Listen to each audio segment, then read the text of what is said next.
건강 조심하시기 바랍니다. 어제도 제가 아시안 게임인가 아닌가 국제 세계대회인가 탁구가 지금 부산에서 탁구 대회를 하고 있는데 일본이 결승까지 올라가지고 단체 경기를 어저께 텔레비에서 해줬는데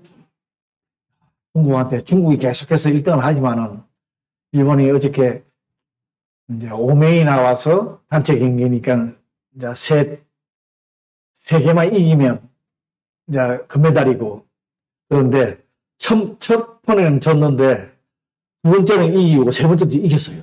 그래서 이제 내 둘 중 한 번만 이기면 이제 50몇 년 만인가요? 거의 60년 만에 이제 금메달을 따는데 일본이 근데 둘 다 졌어 아깝게 다 져가지고 역시 중국이 역시 강한데 예, 그걸 보면서 이 동계올림픽이 지금 지난 지가 얼마 안 되는 것 같은데 올해 7월 달에 파리에서 프랑스 파리 올림픽이 열립니다. 그래서 많은 운동선수들이 올림픽에 출전하기 위해서 노력을 하고 있죠. 운동선수가 올림픽에 출전하게 되면은 그동안 열심히 땀 흘리면서 연습해온 것을 실전에서 발휘하기 위해 가지고 뭐 최선을 다합니다. 노력을 합니다. 올림픽에 출전한 선수 정도가 되면은 연습량이 엄청 많습니다. 우리들이 상상할 수 없을 정도로 많아야 하기 때문에 또 자신이 하고 싶은 우리 개인적인 자기들의 일반 젊은이들이 즐기고 하는 쇼핑이라든지 할 수가 없어요. 휴가 없어요. 거의 없어요. 저도 옛날에 운동할 때 여름방학, 겨울방학 되면 남들은 다 노는데 죽으라고 운동하느라고 그거 생각하면 참 그래요. 자기가 하고 싶은 개인적인 일을 멀리하고 열심히 연습을 합니다. 왜 그런가 하면은 자신이 가지고 있는 재능, 또 잠재력, 큰 자기의 운동 능력이라고 그것이 인간은 자꾸 운동을 하다 보면 이게 자꾸 더 추구하게 되고 또 그것이 이렇게 나오게 되어 있습니다. 어떤 때는 보면 자기도 상상할 수 없는 이 운동 능력이 우리 몸에서 나오게 되어 있어요. 그래서 그것 때문에 최고의 퍼포먼스를 저 시합 때 발휘하려고 그렇게 열심히 연습을 합니다. 그런데 나와서 만약에 그렇게 했는데도 만약에 연습을 게을리 해서 만약 시합에서 졌다 그러면 참 그런 일이 생기지 않도록 자기가 그동안에 해온 게 물거품 참 허무하기 때문에 그렇지 않도록 운동선수들이 그렇게 해서 쉬지도 않고 그렇게 바닷가도 못 가보고 여름 되면 겨울에 스케이트장도 못 가보고 그래서 저는 스케이트도 못 합니다. 그런 운동을 합니다. 그렇게 열심히 합니다. 하나님의 말씀에서 하나님께서 우리들에게 하나님이 거룩하시기 때문에 하나님도 백성도 거룩해야 된다고 성경 내기에 보면 기록되어 있죠. 그죠? 우리도 거룩해야 된다. 거룩함이 어떤 것인지는 막 그분의 백성에 하신 명령들 보면 분명히 나와 있습니다. 뭐가 거룩하다. 오늘 거기에 대해서 말씀드리는 게 아니기 때문에 성도에 있어서 거룩한 생활이란 하나님께서 그 설계하신 이 세상 그분의 뜻을 따라 살아갈 수 있는 최선의 방법이기 때문에 우리 보고 거룩하라. 그런 말씀을 하신 겁니다. 하나님께서 당신의 백성들과 특별한 관계를 맺으셨지만은 이 특별한 관계에 대한 조건도 정확히 또 명시하고 성경에 보면은 정확히 명시를 하고 있습니다. 그냥 아니라 조건이 있어요. 그러고 그 명시가 정확히 되어 있습니다. 어떻게 하는. 오늘의 말씀에다 보면은 순종은 축복과 연결이 되어 있고 불순종은 징계하고 연결이 되어 있습니다. 그러므로 조금 전에 성도는 정말 하나님의 말씀에 순종해야 되고 그 다음에 거룩한 삶을 살기를 조금 전에 말했던 운동선수들처럼 노력을 해야 됩니다. 우리가 이 살아가면서 그냥 지내는 것이 아니라 노력을 해야 돼요. 그렇게. 축복과 징계를 근데 이 축복하고 하나님 축복 징계를 우리 성도 개인 본인이 자신이 정하는 것이 아닙니다. 하나님께서 이미 결정해 놨어. 어떻게 하는 거다. 축복과 징계가 뭐다 하는 것을 하나님께서 결정해 놓은 것에 순종하느냐 안 하느냐, 불순종이냐 쉽게 말하면. 좀 이따가 이제 불순종에 대해서도 제가 말씀을 드리겠지만 하나님은 조건 없이 우리들에게 축복을 주신 분이 아니십니다. 조건이 있습니다. 하나님의 축복이란 물론 물질적인 자원이 될 수도 있고 그렇지만은 많은 경우에 보면 영적인 것들이 많습니다. 그래서 물질적으로 많은 것을 소유하고 있거나 육체적으로 뭐 건강한 병이 안 걸리고 뭐 건강하다고 해서 꼭 하나님의 축복을 받고 산다고 말할 수는 없습니다. 물론 축복에도 포함이 되어 있습니다. 또한 가난이 하나님의 축복과 저주가 되는 것도 아니고요.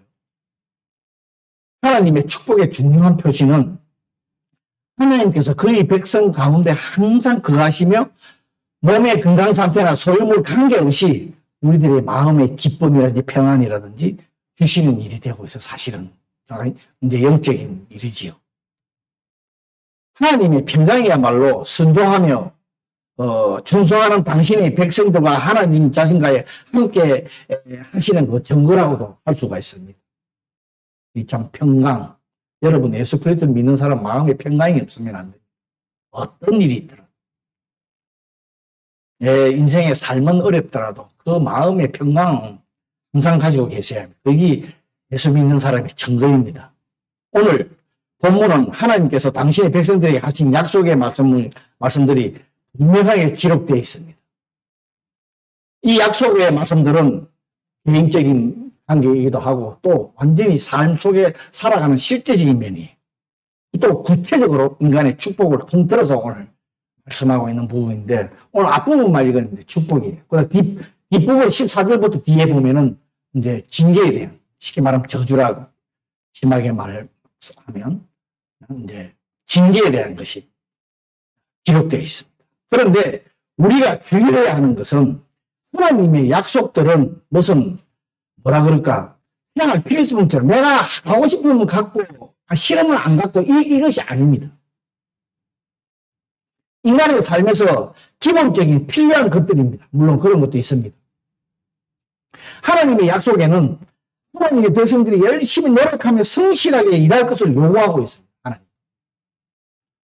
먹을 것을 충분하게 얻으려면 파종을 해야 되고 오늘도 말씀에 나오지만은 파종을 씨를 뿌려야 되고 그 다음에 경작을 해야 돼. 가꿔야 돼. 거름도 주고 물도 주고 그 다음에 수수하는 또 시간과 노력이 필요합니다. 이걸 기울여야 됩니다. 그래 하나님의 축복을 받는 거예요. 즉 이 말씀은 하나님 말씀에 순종할 때에 축복이 따른다는 것이죠. 우리가 간단하게 말하면 이런 말을 하지만 그래서 오늘 본문 3절에 보면은 너희가 내 규례와 계명을 준행하면이라고 하는 조건이 항상 붙어 있죠. 그죠? 그 조건에 맞춰서 하면은 오늘 4절에서 11절까지 기록되어 있는 모든 축복들을 베풀어 주신다는 거예요. 우리가 다 알고 있습니다. 오늘 본문 축복을 정리해 보면 간단하게 한번 정리를 보면 하나님의 축복에는 때를 따라 돕는 은혜, 화평과 전쟁의 승리와 그리고 창백해 되는 것을 오늘 간단하게 설명하면 그렇습니다. 이 말씀은 하나님의 계명을 충성스럽게 따르는 자에게는 생명을 유지시켜 주시고 평안과 평화를 주시겠다. 그리고 인간의 육신적인 삶에 관계되는 것으로서 함도 있어요. 지금 11절까지는 인간의 삶을 윤택하고 풍요롭게 해주겠다. 우리의 삶이 윤택하고 풍요롭게 해주겠다는 거예요. 하나님의 축복은 육신적인 축복을 강조하고 있습니다. 지금은 이 부분에서는. 그래서 하나님께 순종하는 성도는 물질적으로도 사실은 축복을 받습니다. 안 받는다고 말할 수는 없습니다. 오늘 축복을 잠시 나누어 보면은 4절에는 하나님의 말씀에 순종하는 자에게 때를 따라서 돕는 은혜를 베풀어 주신다는 것이에요. 그래서 내가 너희에게 철따라 하는 말씀이죠. 물론 철따라는 계절이라 하는 그런 의미가 있겠지만 사실은 계절이 아니고 때, 시간적인 의미도 있습니다. 내가 꼭 왜 우리들이 간증을 하죠. 내가 참 요거만이 필요한데 많이도 안 주시고 딱 그것만 치면 또 그때 필요한데 주셨다 하는 이런 간증들을 하고 그러죠. 그런 은혜를 베풀어 주시는 분이에요. 그런데 오늘 말씀을 구체적으로 생각해 보면 밭에 모든 열매가 씨를 뿌리고 그거 자라서 거의 1년 동안 키우고 할 때에 수확을 해줄 때까지, 열매 맺을 때까지 여러 가지로 돌봐야 하는 거 여러분 잘 아시죠? 즉 하나님의 말씀에 순종하는 자는 때를 따라가는 것이 아니라 때를 따라주는 것도 있지만 항상 계속해서 우리들한테 꼭 필요한 것을 주신다는 거예요. 축복을, 우리는 하나님의 축복을 받고 누리고 싶은 사람들이에요. 그런데 기도도 해주시지만 우리들이 참 하나님의 말씀에 순종하지 못하니까 못 누리는 면도 있습니다. 그리고 우리들이 평화와 평안에 대해서도 축복해 주시겠다고 말씀하십니다. 우리가 이 세상에 살아가면서 중요하게 생각하는 것이 위험으로부터 안전하게 보호받는 것이죠. 그죠? 그건 아니겠습니까? 그런 것까지도 하나님께서 하나님의 뜻에 말씀에 순종하는 자는 지켜주시겠다. 6절 말씀에 보면은 내가라는 말씀이 계속 두 번에 기록되어 있죠. 내가 그 땅에 평화를 주실 건지 또 중간쯤 보면 내가 살아온 짐승 하나님 하신다는 거예요. 오늘 축복의 말씀들은 그 당시 이스라엘 땅의 악조건 속에서 축복하시는 하나님을 볼 수 있듯이 참 이스라엘 땅 여러분 얘기도 목사님 설교 들으면서 막 돌만 있고 그 밭이 안 그걸 일구어서 거기서 참 심는다는 게 그게 참 쉬운 게 아니고 엄청난 악조건이에요. 지금 우리 여기서 일본에서 지금 토지에 뭐 심어서 나는 거하고는 완전히 상황이 다른 상황이에요. 완전한 악조건이에요. 그리고 지금 우리 사회가 개인과 환경과 무슨 관계없이 축복을 해주신다. 내가 우리 조건 따지고 무슨 환경 따지고 주위에 따져서 이거는 되겠다 안 되겠다 결정하지만 하나님은 그거랑 아무런 상관이 없다는 거예요. 이 말씀. 하나님 축복하시겠다고 막 하신다는 거예요. 나의 주변 환경, 좋은 사람 여건, 좋지 않은 사람이건 그런 거 하나님은 관계 안 한다. 내 회사가 어떻고 뭐 어떻고 그거 전혀 관계 없다는 거예요. 하나님의 축복은 우리의 환경 조건에 따라오는 것이 아니라는 거 우리 너무 잘 아시죠? 우리의 순종을 통해서 오직 하나님 자신으로부터 오기 때문에 우리가 순종하느냐는. 그리고 오늘 또 축복의 더 큰 약속은 12절에서 하나님이 이렇게 말씀합니다. 나는 너희 중에 행하며 너희 하나님이 되고 너희는 내 백성이 될 것이라. 너무 많은 이스라엘 백성들한테 모세를 통해서 계속해서 말씀하신 게 이겁니다. 11절에 보면 내가 내 성막을 너희 중에 세운다는 것은 너희 중에 내 거처를 삼게. 이 말씀이에요. 이 말씀은 지금의 이제 신약 시대로 넘어오면은 수세기 후에 사도 요한이 예수님에 대해서 기록할 때 말씀이 육신이 되어서 우리 가운데 거하신다. 이 말씀이에요. 지금은 임마누엘. 항상 우리와 함께 하신다.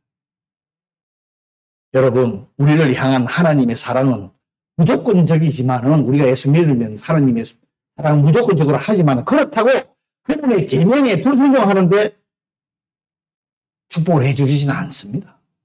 징계가 따를 수밖에 없습니다. 하나님은 당신을 신실하게 따르는 사람들한테는 미래의 삶과 화평한 삶을 제공해 주십니다. 하나님은 당신의 백성들에게 축복하시는 걸 참 기뻐하시죠. 자기 백성에게, 우리가 자기 자녀에게 베풀고, 우리 성도가 성도에게 베푸는 것도 참 좋아서 하고 지금 열심히 베푸는 분도 계시지만은, 너무 많이 베풀어서 지금 될 거 아닌가 하는 걱정할 정도로 이렇게 하시는 분들. 왜? 그래, 하나님이 이 마음이 이거란. 또 베푸고 싶어.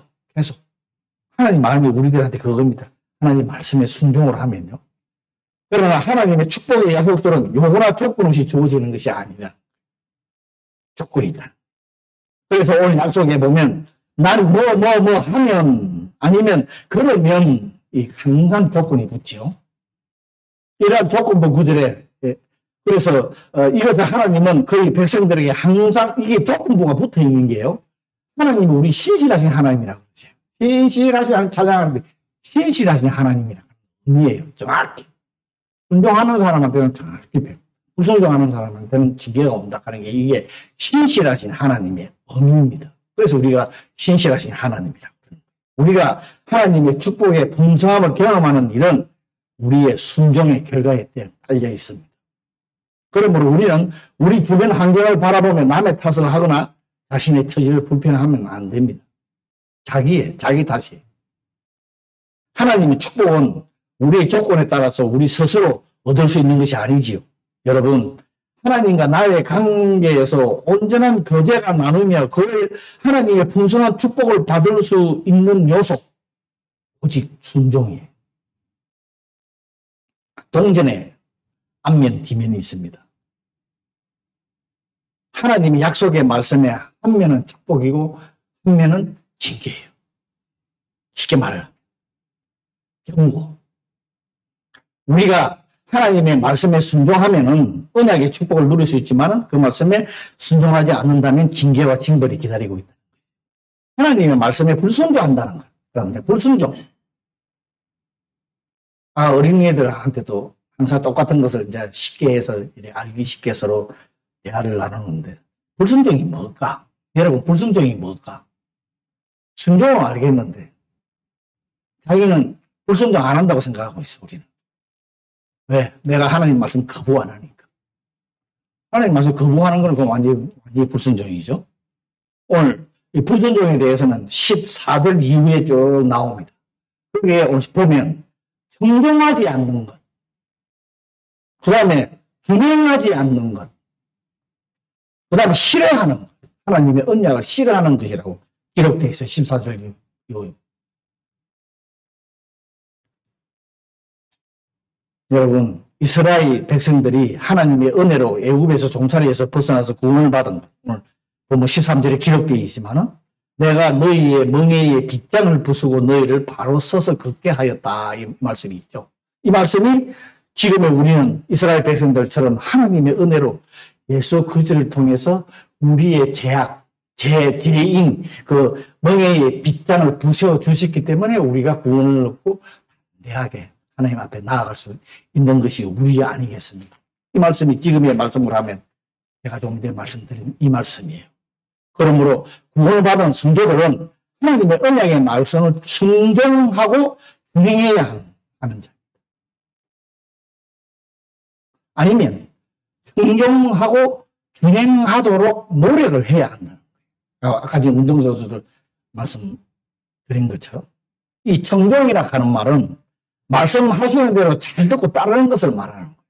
그래서 어린애들도 하도 제가 항상 주일학교 아침에 공부를 하면은 어수선해요. 뭘 하는지 말 들으면서. 그래서 내가 이제 오늘 그 얘기를 했죠.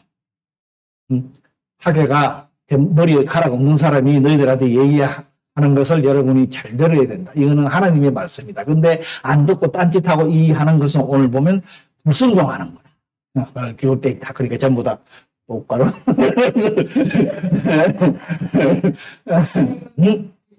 애들은 참 순수합니다.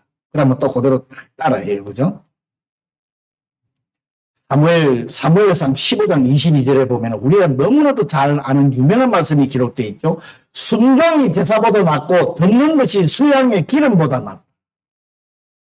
우리는 앞에 것만 알지만 그 뒤에 듣는 것이 숫장의 기름보다 낫다. 여러분, 이 말씀이 무슨 뜻인지 아세요? 우리는 잘 알고 있지만 제사도 중요해요. 예배도 중요해요. 그렇지만 말씀에 대한 순종이 절대적으로 중요하다는 거예요. 지금 현대 예배와 말씀에 대한 순종을 위한 이제 말씀을 하고 있죠. 구약시대 제사는 신약시대의 두 가지, 지금 신약의 예배, 구약의 제사는 지금의 신약시대의 구약도 그렇지만 두 가지 이유와 목적이 있어요. 우리 이 예배 드리는 게 두 가지 이유와 목적이 있어요. 한 가지는 하나님께 영광 받으시도록 당연한 의무로 하나님께서 예배를 드려라. 그래서 당연한 의무로 드리는 거 하나. 구원받은 사람이 하나님을 높이고 찬양하는 거. 그 다음에 두 번째가 이거예요. 성도가 하나님 뜻대로 살지 못하여 그것을 용서받고 하나님과의 관계를 회복할 수 있는 기회를 마련해 주신 거예요. 구약의 제사죠. 자기 죄를 제물에다가 해서 제물을 바침으로 죄를 사함받는 거. 다시 회복 관계를 만드는 거죠. 우리 예배의 중요한 목적이 이거예요. 그래서 우리가 기도할 때 하나님 세상 내 마음대로 살아서 잘못했으니까 예수님이 보혈로서 정결케 해달라고. 예배의 목적이 이거예요. 관계를 회복하는. 하나님께서 하나님과 우리와의 관계를 회복하기 위해서 마련해 주신 게 예배예요. 구약에는 예사고요. 그래서 예배에는 참 회개가 있어야 하고, 감사가 있어야 하고, 순종이 있어야 하는 거예요. 그런데 인간들에게 어떤 문제가 생기는지 아세요? 예배를 웅장하고도 거창하게 드리는 것이 생겨나기 시작했어요. 예배는 자기가 은혜를 받아야 되고 자기 중심으로 완전히 이게 바뀌어가는 거예요. 교회가 크죠. 찬양팀도 엄청 많았죠. 물론 그게 나쁘다는 얘기가 아니에요. 이 예배의 조건에서 빠져지는 거예요.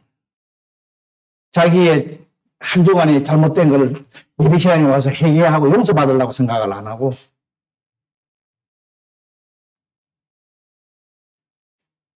평상시에는 하나님 말씀에 불순종하여 살면서 예배로 자신의 잘못을 보상받으려고 한다. 좀 나쁜 말로. 예배를 드림으로써 내가 잘못한 거 해결받으려고 한다. 자신의 잘못을 용서받을 수 있다고 생각합니다. 예배만 드리면 주일날 와서. 물론 예배에 나와서 자신의 잘못을 온전히 회개하고 하나님과의 관계를 바로 세우는 것 정말 중요합니다. 이것이 중요하다는 거예요. 그러나 예배로 자신의 잘못을 대체하려고 한다면 이것은 크게 잘못된 거예요. 그러면 우리는 평상시에 하나님의 말씀에 순종하고 힘쓰는 성도가 되기를 바랍니다. 감사하게도 우리가 하나님의 말씀을 잘 순종하지도 않고 잘 준행하지도 않고 있는데도 하나님께서 우리들을 징벌하지 않고 오래 참아주시는 거 생각할 때 너무나도 감사합니다. 그죠? 잘못된 거 금방 그냥 저걸 징계를 받아야 되는데. 여러분, 불순종한다 하는 게 하나님의 뜻을 따라 행하지 않는 게 불순종이에요. 그냥 내가 그 뜻을 거부한다 하는 게 난 거부 안 한다. 그래서 나는 불순종하는 게 아니다. 이게 불순종이 아니라는 거예요.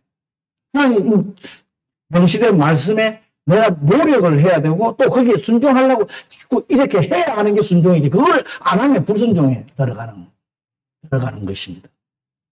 나는 누구를 도둑질도 안 하고 누구 나쁜 짓 안 하니까 하나님 말씀에 불순종 안 하고 하는 것이 아니라고 생각하시는 게 안 된다. 운동선수 제가 말씀드렸죠. 우리가 죄를 지었을 때도 거저씨 징벌하지 않은 참 하나님께 너무나도 감사하고 또 지은 죄를 주일날 나와서 이렇게 앞에 고백하고 회개하면 또 용서해 주시고 다시 회복시켜 주는 이런 하나님이세요. 여러분, 우리 다시 한번 하나님의 사랑과 은혜를 올바로 깨닫고 그분의 언약의 말씀에 청종하고 귀를 기울이고 준행하고 순종하는 데 힘쓰고 노력해서 영육간의 놀라운 축복을 받아 누리는 저와 여러분과 교회가 되기를 바랍니다. 잠시 우리 오늘 말씀 생각하면서 잠시 기도하기를 바랍니다. 혹시 잘못 생각하고 있었던 거 이 시간에 교회 앞에 내어놓고 십자가에 예수 그리스도의 보혈로서 용서해달라고 다시금 올바로 세울 수 있는 우리 모두 되기를 잠시 기도합니다. 사랑해 주님 감사합니다.